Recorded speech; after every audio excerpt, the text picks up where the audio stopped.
같이 봉독하겠습니다. 고린도후서 10장 3절에서 6절입니다. 시작. 우리가 육신으로 행하나 육신에 따라 싸우지 아니하노니 우리의 싸우는 무기는 육신에 속한 것이 아니요 오직 어떤 견고한 진도 무너뜨리는 하나님의 능력이라. 모든 이론을 무너뜨리며 하나님 아는 것을 대적하여 높아진 것을 다 무너뜨리고 모든 생각을 사로잡아 그리스도께서 복종하게 하니 너희의 복종이 온전하게 될 때에 모든 복종하지 않는 것을 벌하려고 준비하는 중에 있노라. 아멘. 성상교회 심화하시는 이재섭 목사님 나오셔서 성경적 세계관으로 삶을 점검하시라는 말씀으로 설교하시겠습니다. 많은 은혜 받으시기 바랍니다.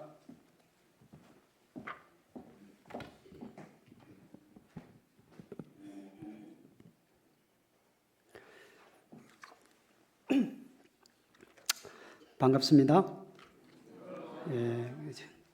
제가 사실은 여기 살 속된 말로 하면 짬밥이 안 되는데요. 우리 김대곤 목사님이 저를 좀 예쁘게 봐서 제가 이 자리에 설 수 있습니다. 근데 저는 우리 노회에 온 지 얼마 되지도 않고 또 우리 김대곤 목사님은 노회장님까지 하시고 큰 어른이고 사실은 선다는 게 엄청나게 부담스러운 거죠. 그리고 목사님이 설교만 안 들으시면 좀 덜 부담스러운데 우리 주님은 좀 잘못해도 용서해 주시거든요. 근데 이제 목사님들도 용서는 해 주는데 제가 부담스러운 거죠. 그만큼 여러분들이 복된 교회 다닌다. 제가 그 말씀을 드리는 거예요. 우리 성도들은 아직 아직 목회 풋내기, 그렇죠? 목회가 뭔지도 모르는 목사한테 지금 목회를 배우는 거고, 여러분들은 우리 시대 최고의 베테랑한테 배우는 거 아닙니까? 그래서 사실은 좀 떨립니다만은 좀 잘못하면 이해해 주시고 좀 봐주시면 돼요. 아직 이렇게 좀 무르익지 못해서 저런가 보다. 그렇게 넓은 마음으로 받아주시면 감사하겠습니다. 그래서 오늘은 제가 교사 헌신 예배라고 그래서 성경적 세계관에 대해서 제가 강의 반, 설교 반 그렇게 하도록 하겠습니다. 그래서 제가 읽는 설교 중에 제일 좋은 거 할까, 교사들한테 제일 필요한 걸 할까 고민을 하다가 필요한 걸 해야 되겠다. 그렇죠? 제가 평소에 하던 거 하면 잘 하지 않겠습니까? 근데 필요한 걸 해야 되니까 우리가 성경적 세계관이 뭔지 그래서 좀 그런 걸 잘 알면 좋겠다 싶어요.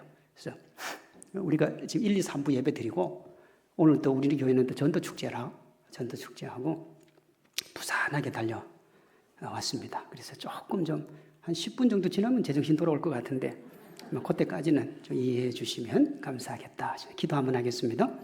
살아계신 하나님 아버지 감사합니다. 우리 귀한 우리 김대곤 목사님 목회하시고 우리 성도들 잘 가르치고 믿음 안에 양육하시는 교회, 부족하고 연약한 종이 있었습니다.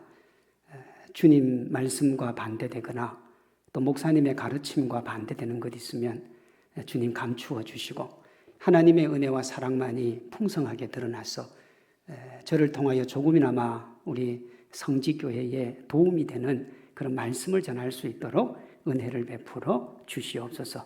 감사드리며 예수님의 이름으로 기도드립니다. 아멘.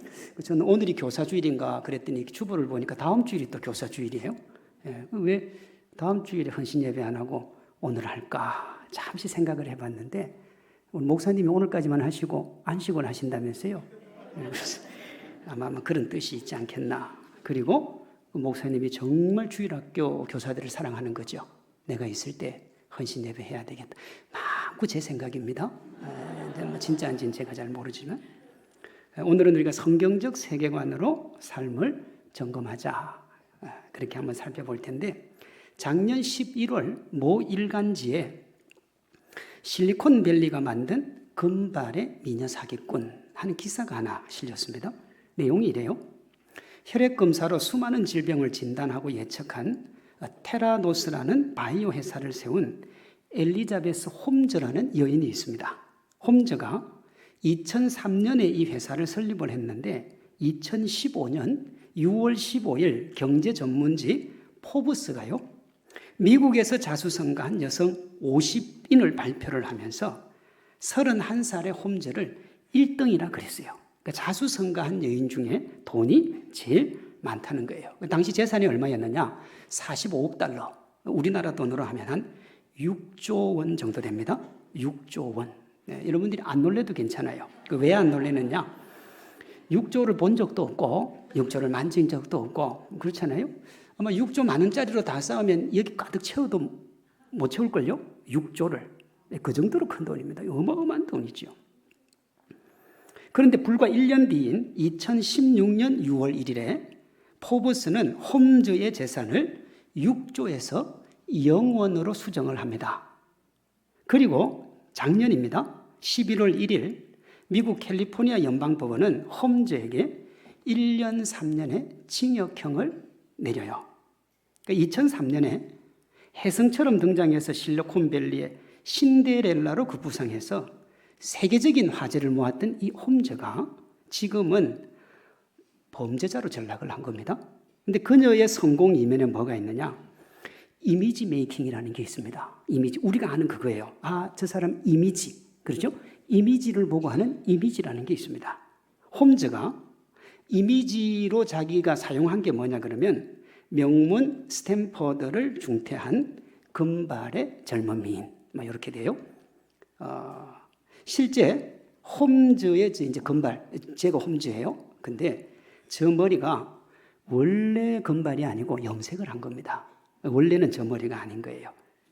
여기에다가 검은색 터틀넥 셔츠와 유청으로 이미지 메이킹에 활용 정점을 찍는, 무슨 얘기냐 그러면 미국 사람은 이제 금발을 좋아합니다. 좋아해요. 그리고 터틀넥 검은색을 했다는데 이게 왜 활용 정점이냐 그러면 애플의 창업자 스티브 잡스가 그 검은색 터틀넥을 고집을 했어요. 사진 한번 보시면, 예. 아까 그 자매가 입은 거 똑같죠, 옷이? 예, 똑같아요. 앞에 거 한번 보여주실래요? 예, 뒤에 거요? 좀 늦게 넘어가네. 네, 이렇게 됩니다. 네. 그래서 이제 이 자매가 어떻게 했냐면 나는 실리콘밸리의 제2의 스티브 잡스다. 그걸 이제 이렇게 이미지 메이킹을 한 거예요. 얼마나 홈즈가 자신을 포장을 잘했는지 수많은 저명 인사가 넘어갔는데요. 예를 들면 슐츠 전 국무장관, 이 정치 좀 하시는 분들이 다 알아요. 헨리 키신저 전 국무장관, 매티스 전 국방장관, 윌리엄 페리 국방장관. 이들 중에 페리 장관은 2014년 뉴욕타임즈에서 이렇게 인터뷰를 합니다. 홈즈가 때때로 스티브 잡스의 후계자라고 하지만 이건 비교가 잘못됐다. 그는 스티브가 가지지 못한 사회적 의식을 가지고 있는 천재이자 큰 마음을 가진 사람이에요. 스티브 잡스보다 누가 낫다는 거예요? 홈즈가 낫다. 누가 얘기했느냐 그러면 페리 전 국방장관이 얘기한 겁니다. 그리고 이 자매를 극찬한 사람 중에는 지금 조 바이든 대통령도 있고요. 빌 클린턴 대통령도 있습니다. 어떻게 이것이 가능했던가? 거짓말과 사기입니다. 다 이미지예요. 실체는 없어요. 그 테라노스라고는 혈액 검사로 수많은 질병을 검사할 수 있다고 그랬는데 그 기계를 개발하지도 않았어요. 개발도 안 했고요. 그 진단 키트, 자기 회사에서 만든 진단 키트 가지고는 혈액 검사에서 몇 개를 알 수 있느냐, 한 10개 정도 아는 거예요. 그리고 더 많은 걸 알려면 다른 회사의 제품을 썼습니다. 뭐하고 똑같으냐? 황우석 전 교수가 있지도 않은 배아줄기 세포 기술로 하반신 마비 환자 이렇게 세워주겠다. 그렇게 사기쳤다가 난리가 났지요. 똑같아요, 여러분. 그런데 어떻게 이렇게 말이 되지 않는 일이 가능했느냐? 뉴욕타임즈와 월스트리트 저널이 뭐라고 그랬냐? 남을 속이고, 제일 중요합니다. 훔쳐서라도 성공하는 것이 미덕인 실리콘밸리의 문화. 그랬습니다. 자, 보세요. 남을 속이고 훔쳐서라도 성공만 하면 되는 문화가 실리콘밸리의 기본 문화라는 겁니다. 이 실리콘밸리의 혁신과 사회 변혁, 뭐 이런 이미지를 우리가 가지고 있습니다만 실제로는 뭐냐? 성공해서 돈 많이 버는 게 실리콘밸리의 본질이라는 겁니다. 이번에 미국에서 은행들이 다 파산을 했는데 그 다 실리콘밸리가 돈을 넣어준 은행들입니다. 그러니까 그게 망하니까 뭐 답이 없는 거죠. 네. 그래서 이 글을 적은 기자가 홈저를 이렇게 말했습니다. 홈저는 성공하면 모든 것이 용납되는 실리콘밸리가 낳은 괴물이다 그랬습니다. 괴물. 성공을 해도 실제가 아니라 이미지일 뿐이에요. 가진 건 없어요. 여러분 사기치는 사람들이 다 그렇게 하죠. 사기치는 사람들이 아무것도 없어요. 그런데 남의 돈 갖고 다 해먹고 남의 돈 갖고 다 하고 자기 건 하나도 없고 그게 이미지 메이킹을 하는 겁니다. 기자가 이렇게 또 성공한 한 사람으로 누굴 얘기하느냐? 일론 머스크요. 요즘 테슬라 많이 나오죠? 트위터 CEO 요즘 바뀌었잖아요. 그러니까 일론 머스크도 홈저처럼 수많은 거짓말과 셀 수 없이 많은 약속을 어깁니다. 이렇게 둘이 비슷한데 일론 머스크는 성공을 했고 홈저는 실패를 했잖아요. 그럼 똑같은데 왜 이렇게 되었느냐? 기자가 이렇게 얘기합니다. 될 때까지 속이는 방법이 머스크에게는 통했고 홈저에게는 통하지 않았을 뿐이다. 안 통한 거지. 정도의 차이가 있을지 몰라도 근본적으로 둘이 똑같은 거예요. 그런데 한 명은 부러움의 대상이 되고 다른 한 명은 손가락질의 대상이 된 겁니다. 이거 차이를 만든 게 뭐냐? 성공했냐? 성공하지 않았느냐? 기자는 이것을 이렇게 말합니다. 훔치고 속여도 성공만 하면 된다. 될 때까지 속인다. 이게 뭐냐? 실리콘밸리가 가지고 있는 문화라는 거예요. 다시 홈저 얘기로 돌아가면 홈저는 성공하면 모든 것이 용납되는 실리콘밸리가 뭐라고요? 괴물이다 그랬습니다. 여러분 성공하면 모든 것이 용납되고 될 때까지 속이는 게 진짜 실리콘밸리만 그렇습니까? 거기만 그렇고 우리 삶은 안 그렇습니까? 똑같아요 여러분. 우리가 살아가는 사회 현실도 똑같습니다. 다 이미지 메이킹입니다. 본질에는 관심이 없어요. 본질에는요. 여러분 인성이 좋지 않아도 공부 잘하면 모두가 부러워하는 직장 들어가면 성공가도 달리면 우리 사회가 뭐라고 하느냐? 모범생이라 그럽니다. 모범생이요. 이건 죄송한 얘기입니다만은 우리 사회에서 성공한 사람들만 모인 곳이 국회입니다. 그러면 여러분 그분들 인성이 좋은 모범생들입니까? 그래 안 나올걸요. 이번 주 뉴스 본 사람만 봐도 그분들이 인성이 좋습니까? 그분들이 성공한 사람들이기 때문에 정말 괜찮은 사람들입니까? 아니죠. 될 때까지 속인다는 말이 맞지요. 계속 거짓말이에요. 처음부터 끝까지 거짓말이에요. 근데 사람들이 그런 사람을 30%씩 좋아합니다. 왜요? 다 물들었으니까요. 요즘은요, 대법원에서 판결이 나면 범죄가 확정이 됩니다. 3심제니까. 우리나라는 그래요. 확정이 되면 어떤 사람은 뭐라고 그러냐? 내 양심의 법정에서는 아직 무죄예요. 그렇죠? 그 대법원에 확정 판결 받고 감옥에서 나오면서도 뭐라고 나는 무죄래요. 여러분 양심이 화인을 맞았는데 그 화인 맞은 양심이 무죄. 그게 말이 돼요? 그건 판결 자체가 불가능한 거거든요. 그런데 양심의 법정, 역설인데요. 이 정도 되니까 될 때까지 속이는 거예요. 양심이 있는 사람은 어느 정도 가면 못 속입니다. 그런데 양심의 화인을 맞아야 끝까지 가는 거예요. 끝까지 가도 죽어도 인정 안 합니다. 인정 안 해요, 여러분. 우리는 기자가 홈저를 실리콘밸리의 괴물이라 그런데 주목할 필요가 있습니다. 그녀가 잘못했지만 어쩌면 그녀도 뭐라는 거예요? 희생양이라는 겁니다. 희생양이요? 잘못했어요. 속이는 게 잘못했고 거짓말하는 게 잘못됐지만 희생양이라 이거예요. 여기에는 실리콘밸리라는 곳에 들어가면 누구라도 그렇게 될 수밖에 없다는 것이 내포되어 있습니다. 사실 홈저 개인이 볼 때 그녀가 괴물이지만 넓게 볼 때는 뭐라는 거예요? 실리콘밸리의 희생양이라는 거예요. 그러니까 개인적으로 보면 괴물이고 전체적으로 보면 희생양이에요. 이걸 우리 얘기 그대로 하면 우리 사회에 거짓말하고 사기치고 온갖 짓 해도 눈 하나 깜짝 안 하는 건 그 개인을 보면 뭐라는 거예요? 괴물. 그러나 사회 전체적으로 보면 뭐라는 겁니까? 희생양이라는 겁니다. 이것을 이론적으로 받쳐주는 말이 대부분의 사람은 시대 정신을 뛰어넘을 수 없다 하는 말이에요. 시대 정신을 못 뛰어넘습니다. 한 시대의 문화적 소산에 공통되는 인간의 정신적 토대, 양식, 이념을 시대 정신이라 그래요. 쉽게 말하면 어떤 시대를 살고 있는 사람들의 보편적인 정신 자세, 이게 시대 정신입니다. 이걸 위에다 적용을 하면 훔치고 속여도 성공하면 된다.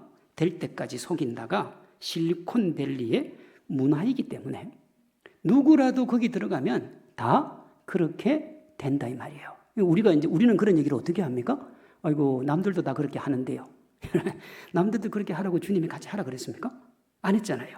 근데 우리는 남들이 그렇게 하니까 해도 된다고 생각을 하는 거예요. 그게 문화에 대한 문제입니다. 이런 이유로 괴물인 홈즈를 희생양이라 그런 거예요. 괴물을 희생양이라고 하는 것에 어폐가 있을 수 있지만 시대 정신으로 보면 괴물이 희생양이라고 하는 게 말이 되는 거예요. 문화를 분석하는 사람들은 이것을 문화가 임신한 아기를 10달 동안 품고 있는 양수와 같다. 그래서 문화 양수론을 얘기합니다. 엄마 뱃속에 있는 아기와 같다는 거예요. 여러분, 엄마 뱃속에 있는 아기는 자기가 뭘 선택할 수 있는 게 아니에요. 그렇죠? 그저 엄마가 주는 대로 먹고 엄마가 하는 대로 하는 겁니다. 그래서 엄마가 술을 자주 먹거나 약을 자주 먹으면 그게 일부가 되어서 아이에게 영향을 끼쳐서 기형아가 나오는 거죠. 그때 기형아가 된 아이에게는 자기 선택이라는 게 없어요. 아이를 둘러싸고 있는 양수의 영향으로 아이가 그렇게 된 거죠. 문화 양수론입니다. 이 양수가 홈즈에게는 실리콘밸리의 문화고 어떤 시대를 함께 살아가는 이들이 공유하고 있는 시대 정신이고 보편적 생각이 되는 거예요. 역사마다 그 시대를 살아간 사람들이 공유한 문화가 있습니다. 그걸 시대 정신이라고 하는데 우리가 살아가는 21세기를 포스트 모더니즘이라 그래요. 다원주의, 상대주의입니다. 이렇게 접근하면 좀 어렵죠? 구체적으로 접근하면 이렇습니다. 어떤 것을 소비함으로 자신의 가치를 드러내는 소비주의. 그러니까 소비주의는 자기 내면이 얼마나 잘 갖추어졌느냐기보다는 겉으로 보여지는 게 어떠냐. 이미지 메이킹이에요. 예를 들면 요즘 젊은 그 청년들이 말이에요. 많이 간다는 식당이 오마카세입니다. 오마카세. 그게 한 6만 원에서 10만 원 정도 하는 거예요. 한 명이요. 근데 이제 뭘 먹는지도 정해져 있지 않습니다. 그냥 가서 그 식당 주방장이 그날 아주 기분 좋고 제일 싱싱한 걸로 내주면 그걸 먹는 거예요. 사실 제가 우리 청년들보다는 돈을 조금 더 벌지 않겠습니까? 근데 저도 거기 가는 게 부담스럽거든요. 근데 우리 청년들이 쉽게 갑니다. 그리고 뉴스에 보면 그 백화점에 그 딸기 뷔페가 있습니다. 딸기 뷔페 한 8만 원 정도예요. 근데요, 요즘 서울에는요 젊은 애들이 거기 대기줄이 길어가지고 몇 주가 밀려 있어요. 그럼 거기 왜 가느냐? 아무리 딸기 뷔페 가도 8만 원치 먹을 수 있습니까? 안 먹어봤습니까? 어려워요. 왜냐하면 그 딸기에 톡톡 쏘는 게 있기 때문에 그걸 많이 먹을 수가 없어요. 근데 그거 왜 가느냐? 사진 찍어서 인스타나 카톡에 올리기 위해서 가는 겁니다. 이게 다 이미지예요. 다 이미지입니다, 여러분. 이미지로 만들어내는 거예요. 예를 들까요? 어른들 예를 들까요? 오늘날 사람들의 관심은 어느 대학을 나왔느냐, 어디에 사느냐, 몸매가 어떠냐, 재산이 얼마냐. 여러분 거기 관심이 많습니다. 어떤 사람이 나온 대학, 사는 곳, 타고 다니는 차, 걸치고 있는 액세서리, 들고 다니는 가방, 부모님의 재산 상태로 그 사람의 품격을 이야기합니다. 내가 뭘 가지고 있고 내가 어떤 윤리적인 그건 상관이 없어요. 그래서 나온 게 뭐냐 그러면 그 수저계급론하고 벼락거지라는 말이 거기서 나온 겁니다. 수저계급론이 뭐냐? 나는 잘 살고 나는 멋있고 나는 인생을 아름답게 살 수 있는데 내 부모가 가난해서 내가 이거는 뭐 어떻게 할 수 없다는 거예요. 흙수저. 수저계급론. 그리고 벼락거지도 마찬가지입니다. 부모님이 나에게 물려준 재산이 없어서 내가 더 많은 것을 이건 다 이미지죠. 전부 이미지입니다. 막 그렇게 살 것 같으면요. 뭐 하려고 여러분 가난하고 힘든 사람이 인생을 살아갑니까? 하나님이 계시고 하나님이 있으니까 아름답게 살아갈 수 있는데도 불구하고 자기 이미지만 자꾸 생각을 하는 거예요. 그래서 요즘 젊은 친구들이 집은 못 사니까 차는 이제 한 250만 원 월급 받아서 180만 원 리스 내고 보셨습니까? 저는 그걸 자주 봐요. 제가 서울에 있을 때 청년사역을 했기 때문에 250만 원 벌어서 180만 원 매달 차 리스 내고 3, 40만 원 생활비하고 돈도 없어요. 라면 먹어요. 근데 벤츠는 타야 되는 거예요. 180만 원짜리. 왜냐? 그게 이미지입니다. 홈즈가 스티브 잡스의 이미지로 스티브 잡스를 능가한다는 평가를 받았던 것처럼 보여지는 이미지가 모든 게 되는 거예요. 시대 정신이 이러니 사람들이 보여주는 이미지를 추구하며 삽니다. 그래서 우리나라의 요즘 시대의 이 이미지 추구의 대표적인 게 뭐냐 그러면 그게 명품 사랑입니다. 명품 사랑은 대한민국이 유별납니다. 이번에 그 이탈리아 명품 회사 사장님하고 회장님하고 딸이 우리나라를 왔죠. 왜 왔습니까? 우리나라가 제일 잘 팔리니까요. 우리나라에서 제일 많이 사니까 마케팅하러 온 겁니다. 원래 오픈런이라는 게 있습니다. 매장 문을 열자마자 달려가서 상품을 구매하는 게 오픈런인데 이제는 명품을 사기 위해서 그렇게 합니다. 그래서 좋은 명품 구하기 위해서 매장 앞에서 밤을 새우는데 이 사람들을 뭐라고 그러냐? 명품 노숙자들이라 그럽니다. 말이 안 되죠? 명품 노숙자라는 말 자체가 말이 안 되는 거예요. 그런데 수천 수백만 원 하는 명품을 사기 위해서 추운 겨울에 길거리에서 노숙을 하는 겁니다. 예전에는 명품을 구매하는 사람들이 대부분 중장년층이었습니다. 나이가 좀 들어야 돼요. 근데 요즘은 20, 30대가 주류인데요. 2021년 신세계 백화점 명품 매출 20, 30대가 50.7%입니다. 옛날에는 뭐 60대, 뭐 70대 이렇게 돼야 샀는데 이 카드는요 정확하니까요. 그게 뭐 거짓말을 못 하잖아요. 그게 20, 30대가 반을 넘었었습니다. 이제는 더 합니다, 여러분. 무조건 사요. 그럼 정말로 그것이 필요해서 사느냐? 아니죠. 자기 과시를 위해서 사는 겁니다.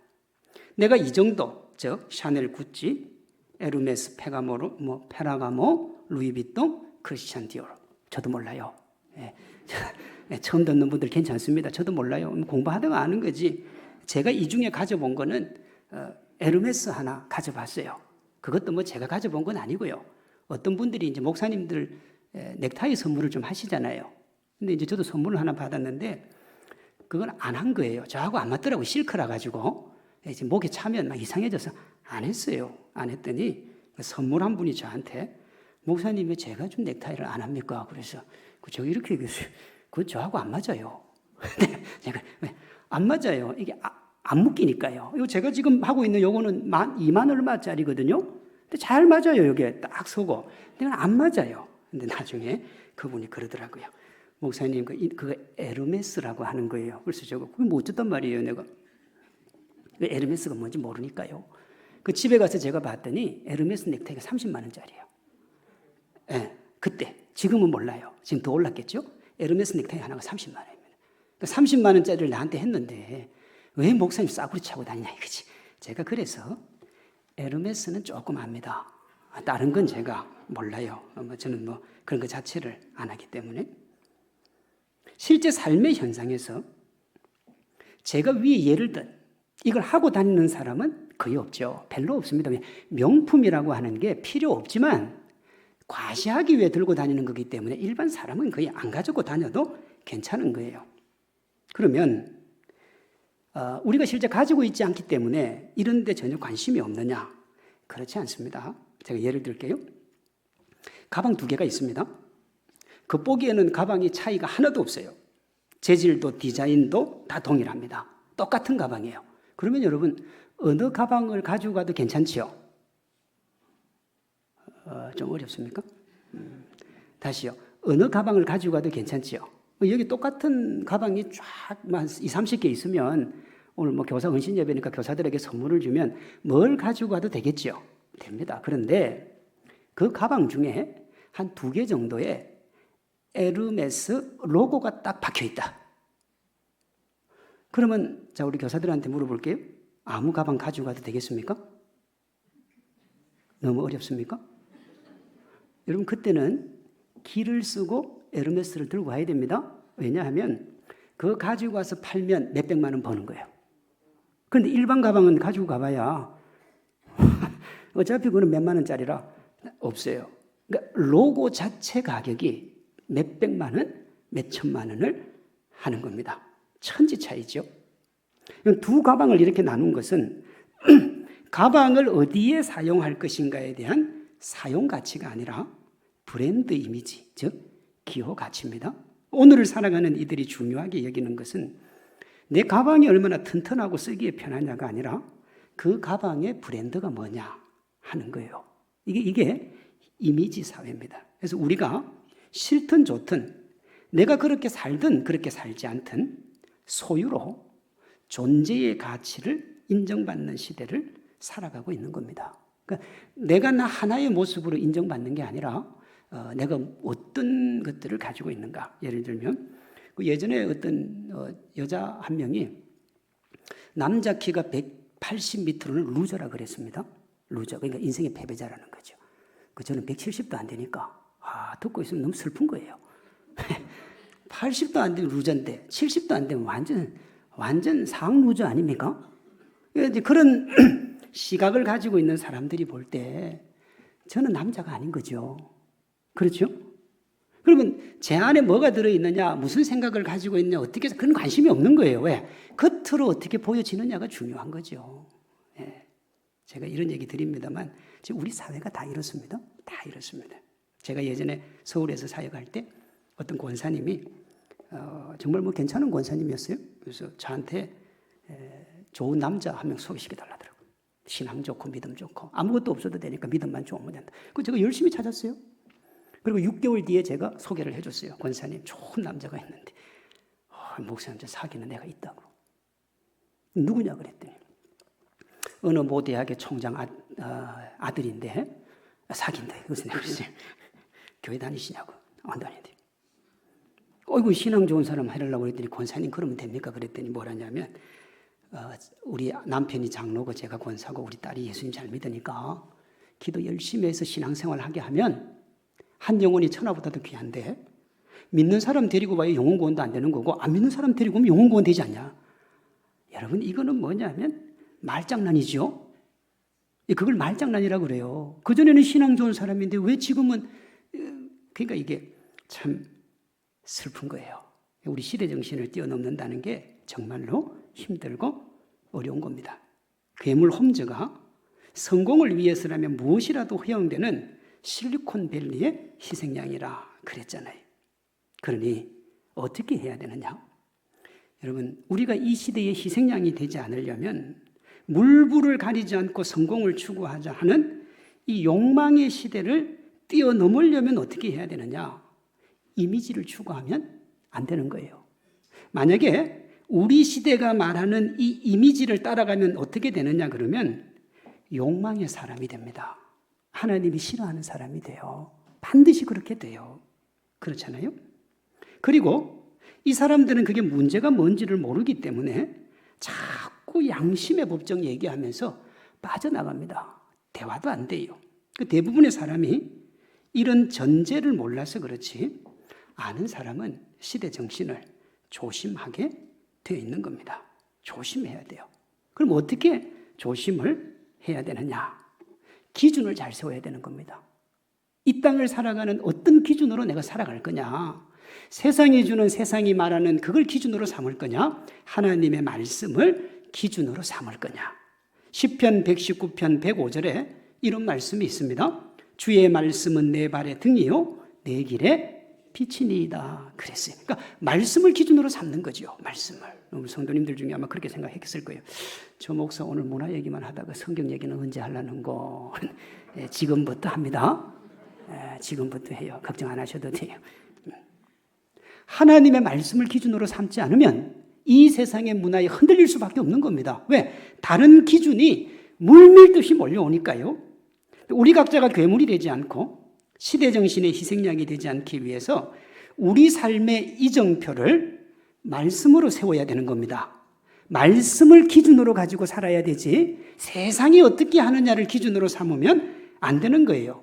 생각과 삶이 예수님의 가르침에 맞는지 점검을 하고 잘못되었으면 교정을 해야 되는 겁니다. 그것이 오늘 본문 말씀이에요. 한번 보세요.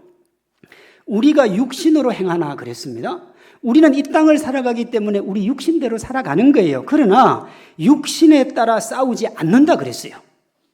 우리는 육신 안에 살지만 육신의 원리에 따라서 살아가서는 안 되는 사람인 거예요. 4절입니다. 우리의 싸우는 무기는 육신에 속한 것이 아니요 오직 어떠한 견고한 진도 무너뜨리는 하나님의 능력이라 그랬습니다. 자, 우리는 이 땅의 문화가 아니라 하나님의 능력과 하나님의 영광으로 살아가는데, 그러면 하나님의 능력과 영광은 언제 우리에게 나타나느냐 하는 거예요. 그렇잖아요? 뭐 나타나야 될 거 아닙니까? 그런데 그 다음 말씀에 5절에 모든 이론을 무너뜨리며 하나님 아는 것을 대적하여 높아진 것을 다 무너뜨리고 모든 생각을 사로잡아 그리스도에게 복종케 하라.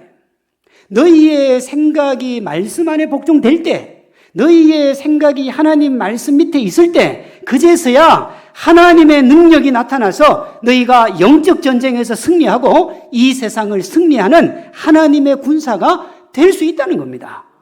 세상에 가가지고는 육신대로 살고 교회 와가지고는 영적인 얘기하고, 이 영적인 얘기와 육신의 얘기가 엄청나게 문제를 일으키는데도 불구하고 그 문제가 무엇인지 하나도 모르고 살아간다 그러면 그걸 이원론이라 그러거든요.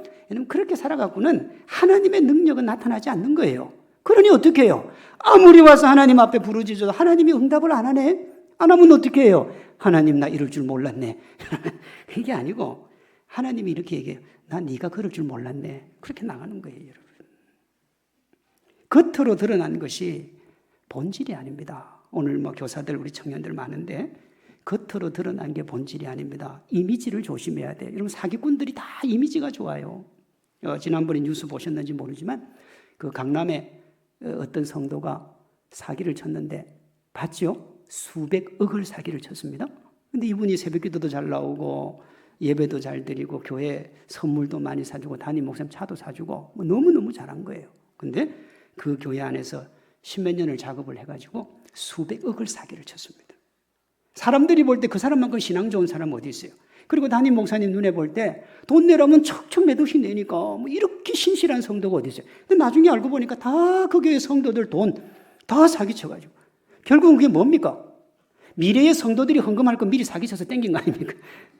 뭐 갖고 해먹은 거예요? 교회 돈 갖고 다 해먹은 거예요. 근데 이미지는요, 너무너무 좋은 사람이에요. 너무너무. 그 뉴스 못 봤습니까? 보셔야 되는데. 목사님, 우리 교회는 문화에 전혀 관심이 없습니다. 그래 살지 마시기를 바랍니다. 문화에 조금 관심이 있어야 돼요. 제가 서울에 있는 분당 독수리 학교에서 6년 반 교목을 했습니다. 그 친구들은 6년 동안 휴대폰을 안 씁니다. 중1부터 고3까지. 그런데요, 휴대폰 안 써도요, 제 휴대폰 자기들이 더 잘 만져요. 제가 수업하다가 문제가 생겨서 폰을 주면 저거 만진다니까요. 왜? 안 해도 다 알아요. 드러난 게 본질이 아닙니다. 우리를 감싸고 있는 시대정신, 문화 양수로 하는 게 우리를 힘들고 어렵게 해요. 주님이 뭐라고 하시느냐? 모든 이론과 그것을 토대로 나온 생각들을 예수님께 복종을 시켜라. 이는 우리가 옳다고 여기는 이념이나 사상을 말씀으로 점검을 하라는 겁니다. 우리가 옳다고 여기는 것 있잖아요. 우리 시대가 바르다고 여기는 게 성경하고 맞냐 이거예요. 그렇게 점검한 후에 그것이 말씀과 방향이 다르면 뭐 하라는 거예요? 수정을 하라는 겁니다. 이것이 모든 이론과 생각을 사로잡아 그리스도에게 복종시키는 것인데, 이것의 다른 말이 뭐냐? 성경적 세계관을 삶의 토대로 삼는 겁니다.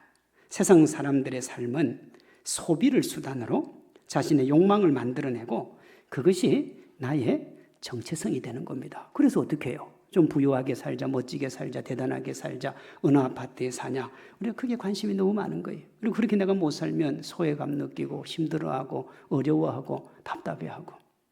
뭐 여러분 아시는지 모르지만 제가 사역하는 남천동의 성산교회가 우리 목사님들이 그러더라고요. 저는 잘 모르는데 부자교회라고. 맞는 것 같아요. 우리 교회도 의사들이 한 10명이 넘으니까요. 여러분, 그러면 그 사람들이 다 대단합니까? 제가 우리 성도들 뭘 하는 거 아닙니다. 절대로 이상한 얘기 하면 안 돼요. 그렇기 때문에 대단하다는 생각을 우리가 버려야 된다는 겁니다. 그렇죠? 어느 뭐 예를 들어서 뭐 해운대 아이파크나 LCT에 살기 때문에 그 사람은 대단한 사람이고 나는 그런 데 못 사니까 연약한 사람. 이건 그 세상이 준 생각이지 주님이 우리에게 그런 생각을 준 적이 없어요. 한 번도 그런 적. 그러니 여러분들 그런 것 때문에 소외감 느끼고 박탈감 느끼고 아파하고 슬퍼할 이유는 없는 거예요. 근데 목사가 없다 그러는데도 불구하고 여전히 느끼잖아요. 왜요? 이미 우리가 이 세상의 문화의 희생양이 되었기 때문에, 그러면서 우리가 괴물이 되어 있기 때문에 우리가 우리 자신을 못 보는 겁니다. 하나님은 우리가 괴물도 이 땅의 문화의 희생양도 되지 않기를 원하시는 거예요. 열심의 결과가 괴물이 아닌 열매가 되고 그 열매가 희생양이 아니라 하나님의 기쁨이 되는 거예요. 그러면 우리가 어떻게 해야 되냐 여러분? 생각을 먼저 정립을 하셔야 돼요. 생각이 제일 중요합니다. 그래서 생각을 사로잡아 그리스도에게 복종케 하라 그런 거예요. 저는 이런 얘기를 자주 듣습니다. 목사님, 내가 생각했던 거하고 달라요. 그래서 너무 속상해요. 그러면 사람들이 이렇게 얘기합니다. 아유, 속상해서 안 된다. 정말 마음이 아프다. 그런 일이 안 생겼으면 좋았을 걸. 그렇죠? 우리 그렇게 위로하잖아요. 그런데 보통 저는 내가 생각했던 거하고 다릅니다. 그러면 저는 이렇게 물어봅니다. 어떻게 생각했는데? 저는 그걸 물어봐요. 왜냐? 그 생각에 문제가 있을 수 있잖아요. 생각이 잘못되면 우리가 섭섭해도요. 내 섭섭한 게 반드시 옳은 건 아니에요. 내가 잘못 생각했을 수 있잖아요. 내가 잘못 판단했을 수 있잖아요. 그러면 그 생각, 많은 사람이 자기 생각에 의문을 제기하지 않습니다. 내가 맞다는 거예요. 내 경험으로 볼 때 내가 맞다는 거예요. 성도 여러분 한번 생각해 보세요. 온 우주 만물의 주권자 되시는 하나님이 네 생각을 사로잡아 예수님께 복종시키라고 그러는데 길어야 70, 80인 인생. 야, 제가 70이나 80이라 그러니까 제가 전에 우리 교회 가니까 어떤 성도가 성경 바꿔야 되는 거 아니냐 그러더라고요. 요새 7, 80에 누가 죽냐? 8, 90에 죽는데. 성경을 제가 바꿀 수 있습니까? 그러니까 사람이 강건하면 70이고 80이라고 그래요. 70이나 80밖에 살지 않는 그 인생이 온 우주 만물 만드시고 주관하시는 전능하신 하나님 앞에 하나님 내 생각은요 그렇게 하지 말라는 겁니다. 말라는 거예요. 그래서 문제 해결의 시작이 뭐냐? 내 생각, 신념, 세계관을 점검을 해야 됩니다. 바른가 하는 거예요. 내가 하나님 앞에 이것 달라 저것 달라 할 수 있습니다만은 이것 달라 저것 달라 하는 게 과연 바른 것이 맞냐는 거예요. 맞아야 구할 거 아닙니까? 너희가 내 안에 구하고 내 말이 너희 안에 구하면 무엇이든지 원하는 대로 구하라. 그리하면 이루리라 그랬어요. 그렇죠? 내 말이 너희 안에 구하고 너희만 내 안에 구하면, 자, 주님 말씀이 우리 안에 구하면 우리가 구하는 것이 주님 거 구합니까? 내 거 구합니까? 좀 어렵습니까? 자, 다시요. 대단히 제가 중요한 말씀을 지금 드리는 거예요. 내 안에 하나님의 말씀이 있으면, 그리고 내가 주님 안에 있으면 우리가 하나님 걸 구하겠습니까? 내 걸 구하겠습니까? 하나님 걸 구할 수밖에 없어요. 하나님 걸 구하면 하나님이 들어주실 수밖에 없어요. 그러니 너희가 내 안에 거하고 내 말이 너희 안에 거하면 너희가 무엇이든지 원하는 대로 그리하면 이루리라 그런 거예요. 그럼 이렇게 생각할 수 있잖아요. 그러면 하나님 내 인생이 이 땅에 살아나서 나는 뭡니까? 그럴 수 있죠. 그 대답이 마태복음 6장 33절에 나와요. 너희는 먼저 그의 나라와 그의 의를 구하라. 그리하면 이 모든 것을 너희에게 더한다는 게 뭡니까? 덤입니다. 덤. 그렇죠? 콩나물 살 때 우리 집에 먹을 걸 다 샀어요. 그리고 파는 사람이 덤을 더 줘요. 그럼 이 덤은 있어도 되고 없어도 되는 건데 주님이 덤으로 주시겠다. 그런데 이 덤의 내용이 뭐냐 그러면 마태복음 6장에 나오는 말입니다. 이 앞에 솔로몬 얘기가 딱 나옵니다. 솔로몬 얘기가. 그럼 하나님이 덤으로 준다는 게 뭐예요? 솔로몬이 받았던 걸 덤으로 주겠다는 거 아닙니까? 너희가 하나님의 나라와 하나님의 뜻을 구하면 내가 솔로몬이 받았던 걸 너희에게 덤으로 주겠다는 거예요. 여러분, 솔로몬의 아내가 1000명이었어요. 그 덤으로 주겠다. 제가 지금 1000명 얘기하는 게 아니고요. 1000명 먹여 살리려고 그러면 한 명한테 원피스 해주면 1000개 해줘야 되는 거예요. 아니면 머리 떡여서 죽을 거니까. 1000명을 관리할 만한 그만한 능력이 됐다는 얘기예요.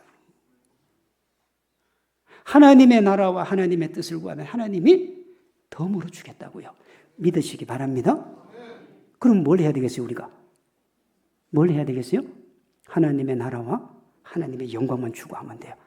야, 저 목사님 또 기가 막히게 저쪽으로 가네. 그럴 수 있어요. 오늘 우리가 전도 축제 했는데 오늘 보니까 어제까지 합쳐서 한 180명 정도 온 것 같아요. 어제 오늘 다 해서. 죽도록 해요. 저는 그래요. 죽도록 하라고 하면 하나님이 주실 줄로 믿습니다. 그럼 뭐가 바뀌어야 돼요? 이렇게 하려면 생각이 바뀌어야 돼요. 생각이 바뀌는 게 먼저예요. 아멘 한다고 되는 게 아니고요. 생각이 바뀌어야 되는 거예요. 그래서 주님이 우리가 우리의 모든 걸 하나님 앞에 맡기면 우리의 생각과 마음을 붙들어 주신다는 구절이 나와요. 그게 어디 있느냐? 빌립보서 4장 6절 7절이요. 보세요. 아무것도 염려하지 말고 다만 모든 일에 기도와 간구로 너희 구할 것을 감사함으로 하나님께 아뢰라. 그리하면 모든 지각에 뛰어난 하나님의 평강이 그리스도 예수 안에서 뭐라고요? 네 마음과 생각을 지켜주시겠다. 보세요. 생각과 마음. 자, 아무것도 염려하지 말고 모든 일에 기도와 간구로 너희 구할 것을 감사함으로 하나님께 아뢰면 내가 너희 문제 해결해 줄게. 그렇게 되어 있습니까? 아니요. 문제 해결해 준다는 말이 없어요. 뭘 바꿔주겠다고요? 마음의 생각을 바꿔주겠다. 그리고 네 마음을 평강으로 지켜주겠다. 그럼 네 마음이 평강하고 네 생각이 바뀌어. 그래서 하나님이 우리에게 바라는 게 뭐냐? 여러분, 우리가 위험하고 어려운 상황을 만났을 때 우리는 어떻게 기도해요? 하나님 이 상황을 바꿔주세요. 주님은 뭐라고 하냐? 네 생각을 바꾸라는 거예요. 그러면 상황은 저절로 바뀐다는 거예요. 우리가 이 코드가 안 맞는 거예요. 왜 안 맞습니까? 생각을 바꾸지 않기 때문에 그런 겁니다. 하나님이 우리의 삶을 인도하시고 우리가 성경적 세계관의 눈으로 삶을 살고 세상에서 빛과 소금이 되는 통찰력과 분별력을 가진 하나님의 사람이 되어야 되는데 다음 두 가지를 하면 돼요. 첫째, 지적인 영역에서는 이성에서 도피하는 거고 삶의 영역에서는 자기 부인을 하는 겁니다. 먼저 지적인 영역에서 뭘 하라 그랬죠? 제가 이성에서 도피하라 그랬습니다. 여러분, 인간이 자기 이성을 신뢰하는 건 거의 절대적입니다. 자기 생각을 그렇게 신뢰를 해요. 어느 정도냐 하면 인간이 동물에서 진화됐다고 진화론자들이 얘기를 하죠. 그럼 진화됐으니까 사람하고 동물하고는 똑같은 거 아닙니까? 그런데도 불구하고 굳이 인간과 동물을 구분을 합니다. 진화론자들이. 뭘로 합니까? 뭘로 해요? 생각이요. 그 희한하죠. 생각으로 구분을 합니다. 인류가 지금까지 만든 모든 유산이 가능하게 한 게 이성이라는 겁니다. 그러나 성경은 인간의 문제가 이 이성에서 시작됐다는 거예요. 그렇죠? 생각을 너무 많이 한 거예요. 하나님이 선악과 먹지 말라고 그랬는데 아담과 하와가 어떻게 했느냐 그러면 보암직도 하고 먹음직도 하고 지혜롭게 할 만큼 탐스럽기도 하고 생각을 한 거예요. 생각을 하고 보니까 저거 먹고 나면 하나님보다도 높아지겠다. 그렇게 먹고 죽음이라는 것이 온 겁니다. 파멸이 온 거예요. 이런 이유로 죄로 가득한 인간의 이성은 사용하면 안 되는 거예요. 이걸 세계관의 권위자인 프란시스 셰퍼가 책을 적었어요. 1권이 거기 계시는 하나님, 2권이 이성에서의 도피, 3권이 거기 계시며 말씀하시는 하나님이에요. 이 책이 너무너무 좋은 것은요. 이분이 하고 싶은 얘기가 이래요. 하나님은 언제나 거기 계시다는 거예요. 믿으시기 바랍니다. 하나님은 언제나 거기 그 자리에 계세요. 그런데 사람이 이성을 잘못 사용하는 바람에 타락이 온 거예요. 그러니 타락한 이성으로부터 도피하라는 거예요. 어디로 도피해요? 하나님께로. 말씀으로 오는 겁니다. 그러면 3권, 하나님이 거기 여전히 계시다가 하나님이 우리에게 말씀해 주실 거예요. 말씀해 주시면 어떻게 됩니까? 이제 우리가 말씀으로 채웠으니까 우리에게서 나오는 모든 말은 누구의 말이 됩니까? 하나님의 말씀이 되는 거예요. 여기 제가 조금 어렵게 얘기했는데 절대 어렵지 않습니다. 여러분이 세상에 가가지고 세상의 방식대로 살지요. 그렇게 살다 보면 죄 짓고 죽을 수밖에 없는 거예요. 그런데 주일마다 하나님 앞에 와서 하나님의 말씀을 들으면 그 이성을 버리고 하나님이 주신 이성으로 나를 새롭게 하잖아요. 그리고 이 말씀 갖고 세상 가서 말씀대로 살면 어떻게 됩니까? 하나님의 은혜와 축복을 맛볼 수 있는 겁니다. 그런데 목사님, 왜 우리는 매 주일마다 예배를 드는데 왜 안 됩니까? 왜 안 될까요? 예배 드리고 나가면서 그 설교 제목도 잊어버리는데 내용을 어떻게 기억합니까? 그러니 와서 그냥 멍하니 듣고 가가지고 멍하니 살다가 또 멍하니 오는 겁니다. 그렇죠? 그러다가 내 가슴에 딱 부딪히는 말씀 나오면 아멘 한번 하고, 목사님이 그날 영 나 섭섭하게 하면 노멘 하고, 노멘도 싫으면 눈 찌끔 감다가, 감다가 잘못하면 자기도 하고. 그러니까 우리 삶에 변화가 있을 수가 없잖아요. 이런 말씀 들을 때는 정말 이런 금곡조로 저 말씀이 내 생명이요 내 소망이다, 그렇게 들으셔야 되는 거예요. 우리 교회야 아직 제가 어리니까 제 말씀 잘못 들었다가 잘못될 수도 있으니까 새겨 들어야 되지만, 우리 요 성직교회는 우리 베테랑 같은, 우리 완전 베테랑이신 우리 김대gun 목사님 말씀 뭐 어디 흠이 있고 점이 있겠습니까? 다 아멘으로 받으시고 그 말씀대로 살아가시는 하나님의 사람들 되시기를 바랍니다. 세상에서 배운 생각, 이성, 그것 가지고 하나님의 일을 판단하고 하나님의 교회를 판단하고 성도들 판단하고 그럼 뭐 될 것 같죠? 안 돼요, 여러분. 안 돼요. 미련해 보이고 어리석어 보여도 말씀에 아멘하고 말씀 따라가면 모든 것이 새로워질 줄로 믿습니다. 다음으로 삶의 영역에서 자기 부인하는 겁니다. 목사님 저러다 언제 끝내려는 거 5분 안에 끝납니다. 5분 안에. 걱정 안 하시면 돼요. 삶의 영역에서 뭐 하라고요? 자기를 부인하라고요. 지적인 영역에서는 이성에서 도피하는 겁니다. 타락한 이성. 그래서 여러분 교회에서 일할 때요, 내가 인간적으로 생각하고 고집을 부린다 싶으면 내려놔야 돼요. 내가 대화를 하다가도 처음엔 성경적으로 했는데 자꾸 가니까 부딪혀가지고 이성이 딱 발동을 하잖아요. 내려놓고 집에 가셔야 돼요. 거기서 싸우면 다 엉망진창이 되고 아무것도 안 되는 거예요. 자, 개인은 어떻게 해야 되냐? 끊임없이 자기를 부인해야 됩니다. 예수님이 이렇게 말씀하셨죠. 누구든지 나를 따라오려거든 어떻게 하고요? 왜 자기 부인을 제일 먼저 낳았겠어요? 자기 십자가 지는 건 그 다음이에요. 왜 자기 부인이라 그랬을까요? 여러분 교회 일 하다가 보면 진짜 열심히 하는 사람이 있어요. 자기에게 주어진 짐을 열심히 하는 거죠. 근데 교회는요 항상 그 사람들이 문제예요. 안 그렇습니까? 제가 본 교회만 그렇습니까? 열심히 하는 사람이 항상 문제예요. 내가 이만큼 했는데 내가 이래. 누가 그랬어요? 마르다 마리아 사건 알죠? 열심히 하다가 자기가 힘드니까 어떻게 해요? 저는 말씀 듣는데 왜 쟤한테 나한테 하지 말라니까요. 그런 말 할 거면 뭐 해야 돼요? 그렇다고 또 나 내려놓고 또 안 하겠다. 그게 아니고 더 열심히 섬기기 위해서 말씀을 들어야 되는 거예요. 그러면 열심히 하기 전에 먼저 해야 되는 게 뭐라고요? 자기 부인이요. 자기 부인이요. 나는 부족해. 나는 아니야. 나는 아무것도 아니야. 너 내가 누군 줄 알아? 누구예요? 내 앞에 서서 누군 줄 알아? 말하는 사람이지. 아무것도 없어요. 내가 회사 사장님이든 국회의원이든 높은 자리에 있든 하나님 앞에서는 다 똑같은 거예요. 그러니 뭐 해야 되느냐? 자기 부인을 해야 되는 겁니다. 근데 우리 문화는 어때요? 자기 드러내는 문화입니다. 자기 드러내요. 드러내면 어떻게 돼요? 내가 능력 없고 실력 없는데 자꾸 드러내려면 어떻게 해야 돼요? 실력으로는 안 돼요. 그럼 어떻게 해야 됩니까? 끌어내려야 돼요. 그래서 이간질이 난무한 거고 끌어내리고 욕하는 게 난무하는 겁니다. 왜? 내가 올라갈 능력은 안 되는데 어쨌든 끌어내려 놓으면 내가 올라가니까. 누구도 돋보이지 않고 서로에게 상처만 되는 거예요. 진정으로 자신을 돋보이고 상대방도 돋보이는 길이 뭐냐? 서로 세워주고 자기는 부인하는 거예요. 그래서 주님이 자기 부인하라는 겁니다. 마무리합니다. 자신의 이성에 과도한 신뢰를 보내는 사람, 즉 자기 잘난 맛으로 사는 사람에게 필요한 게 뭐라고요? 이성에서의 도피. 하나님 앞에 낮아져야 삶이 빛을 발하고 그 인생도 축복이 되는 겁니다. 이성에서 도피하지 않으면 다른 사람 눈에 괴물로 비치고요. 자신은 자신이 자랑하는 지식에 뭐가 됩니까? 희생양이 됩니다. 자신의 욕망을 마음껏 분출하며 거기에서 존재 이유를 찾는 사람들에게 필요한 게 뭐냐? 자기 부인이 필요한 겁니다. 자신의 욕망 성취에 올인하는 사람이 있습니다. 타인의 눈에 그렇게 자기 욕망에 미쳐가는 사람이 괴물이고 결국 자신은 자기 욕망에 불타 그 욕망의 희생양이 되는 거예요.